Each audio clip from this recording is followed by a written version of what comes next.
Hey everybody, it's Elliot from Little Punk People here. Today I'm here with Nathan Hanneman. Today I'm interviewing him because he's an awesome dude, but he also has a Kickstarter for his book called Halftone Horrors.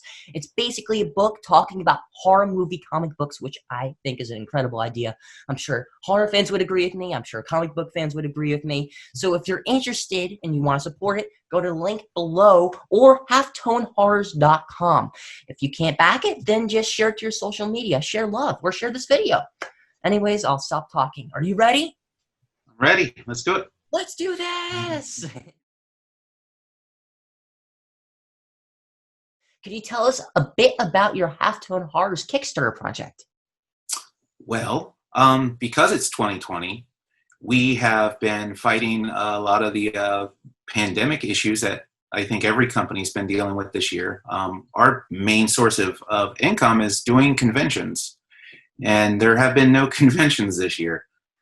So we've been kind of waiting for the pandemic to end, and when we realized it wasn't going to end, we realized all I have left as far as my skills in my home office is to make books. So that's what I tried to, I started working on 3 different types of books, and I just determined that this book was the book that I could finish quickest, and it was the one I was having the most fun with. And the reason we went to Kickstarter for it is because, quite frankly, until conventions get back up, it's our number one source of income, at least on the front end, to just get us rolling again. Yeah, I can't wait till conventions start coming back. Can you talk about how much time and work you put into this Kickstarter project? I started working on it in, I want to say, April, not knowing it was going to be Kickstarter. I've been studying Kickstarter for years. We actually, in Horrorhound magazine, which I do regularly, I've done articles on Kickstarter and trying to understand it.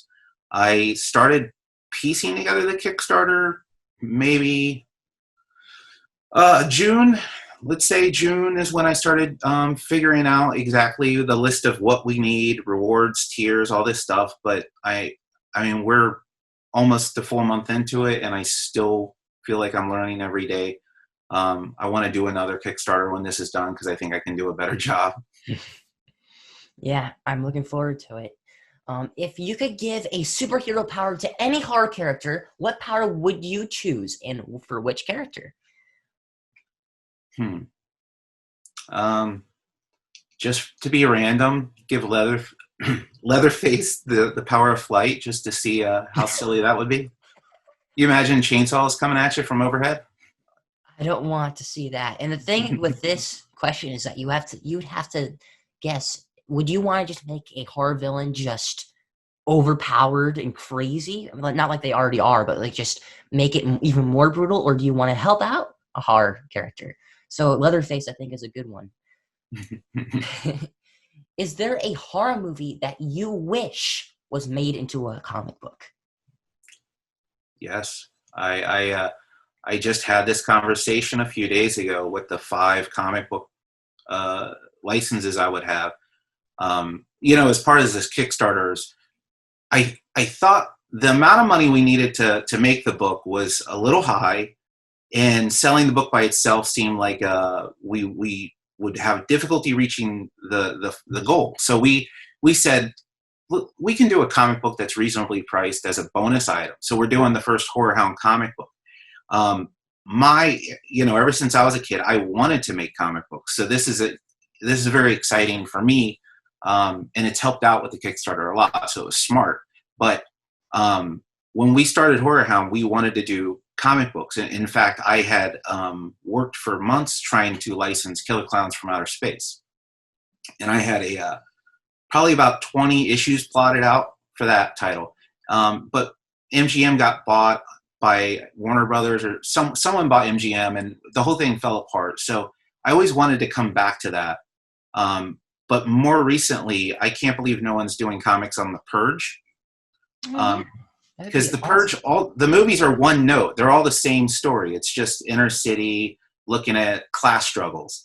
And I think it would be a lot of fun to see what happens in like Fargo during The Purge, or some rural town in Tennessee. I want to see random. You can have a lot more fun, and it can be a little more humorous. The movies can be more political. That's fine, but I think if you did a comic book, you could have a lot more fun with it.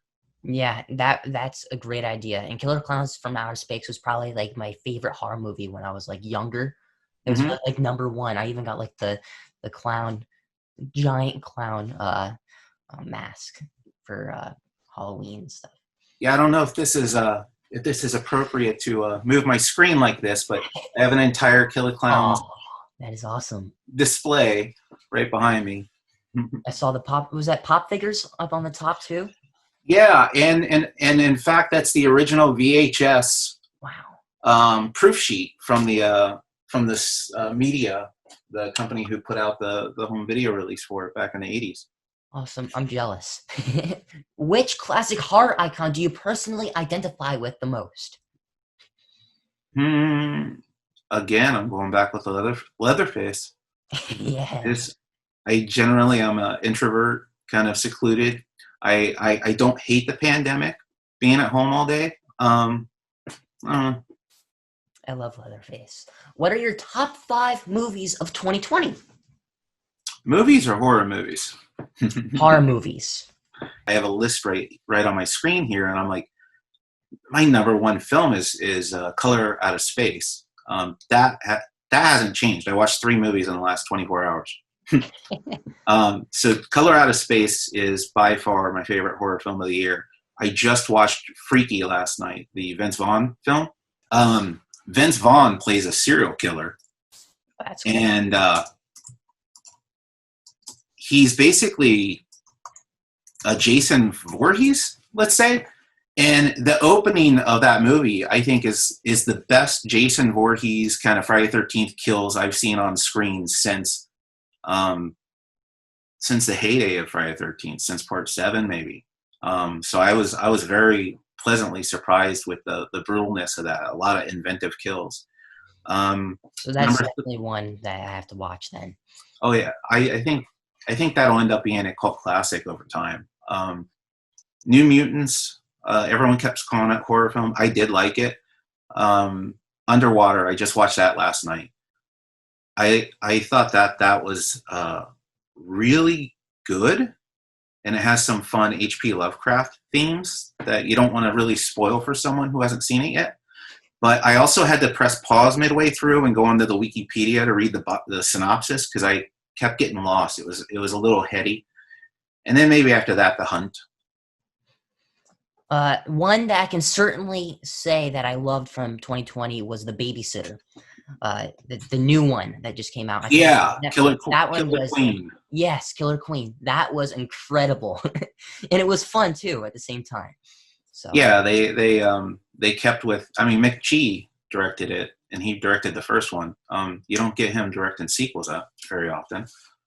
But yeah, until I watched these films, that would have been. I mean, I watched a few stuff. Uncle Peckerhead I just watched, which was surprisingly fun, but extremely low budget. And then The Platform on Netflix. If you saw that, that's one of those. I felt like that was one of those trippy movies that you would have rented from Miramax back in 1996. Yeah. Okay. Who was your favorite guest that you ever had at a Horrorhound convention? It's almost an unfair question. We've had Jamie Lee Curtis. Not only she was like the best guest from a standpoint of like the guest that you want, but she was the nicest person. Oh, that's good. Like when she was doing this for charity and when we were setting it up, she refused to even let us buy her plane ticket. Wow. Like she was just completely like, I want to do this for the fans. And at no point the only time she ever got mad was the car service had messed up and actually sent a limo. And she didn't want a limo. She thought that was so Hollywood, and she was embarrassed by it. So, what can you do? Also, didn't you have Henry Rollins there too, right? We had Henry a couple times. Henry is a very quiet person. Have you interviewed him?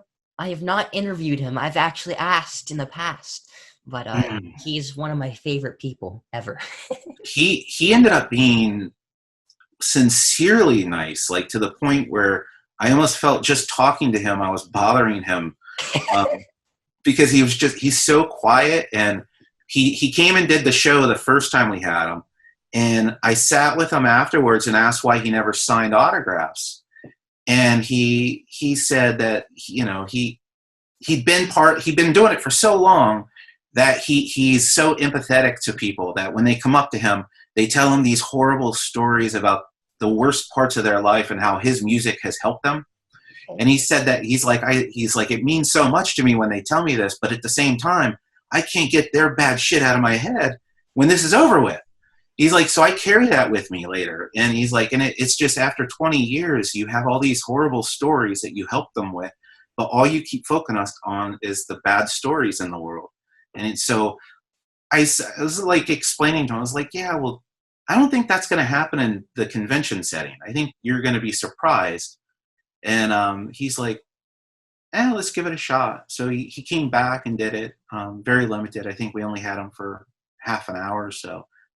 No complaints. No one came up and told him horrible stories. So I don't know. Maybe he'll do it again. He's the type of person that will think about those horrible stories till the end of his life. Yeah, they seem to really stick with him. Yeah. Is there anything else you'd like to add? No, I just appreciate you taking the time to give the Kickstarter's got a week left. It's trending well. It looks like we're gonna go past the goal as long as it doesn't slow down. And my understanding is Kickstarters usually pick up in the final week. So appreciate you doing this because hopefully it'll help it pick up. Thank you. That's why we did it. I'm a fan of this. I want this to happen. I want to read this book. So, you're gonna be. I keep telling people there's over 650 titles in my spreadsheet, and that's titles. That's not comic books. Army of Darkness is one title, but Army of Darkness is like 2,000 comic books. Wow. So it's a lot. I think I can't show people enough how much is in this book, but at the same time, as much as I want to, I just have to hold back as much as I can because I just really want people to be shocked. Yeah. And I'm going to say it one last time. The link will be in the description if you're interested in backing this project or sharing it. halftonehorrors.com. So, yeah. Thank you.